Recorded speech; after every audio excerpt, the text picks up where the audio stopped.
বন্ধুরা আজকে একটু বাঙাল কথা বলি। চলে আসছি এই যে সব সবজি কাটতে। এই হচ্ছে আমার বাড়ির পোষ্যর খাওয়ার সবজি। এই যে এগুলো দিয়ে আর মাংস দিয়ে একটা স্যুপ করুম। আর এই যে মাছের মাথা ভাজ্যা রাখছি। ইসা মাছের মাথা দেওয়া হবে কচুর শাক। এটা ইসা মাছের মাথা না, এটা পোনা মাছের মাথা। পোনা মাছের মাথা দিয়ে আমি করুম।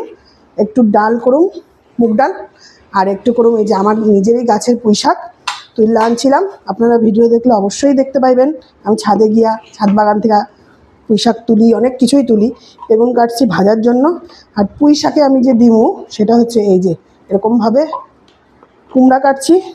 কুমড়াটা আমার গাছের না, কুমড়াটা কেনাই। আর এই যে দিমু বেগুন এইভাবে কাটছি। আর কাটছি আলু,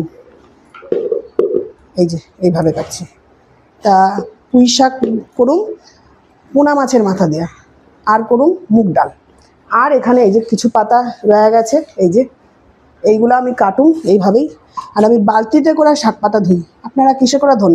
আমি এই যে বালতির মধ্যে নেওয়া কসলায়া কসলায়া রগড়ায়া রগড়ায়া ধুই, আবার ধুই 2-3 বার এরকম করে ধুইয়া তারপরে সেই জলটা আমি আবার আমার নিজের গাছের বাগানের গাছের মধ্যেই দিই।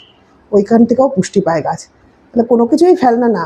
চাল ধোয়া জল, ডাল ধোয়া জল, আবার এই যে সবজি ধোয়া জল, সব দিয়েই গাছের পুষ্টি দিই।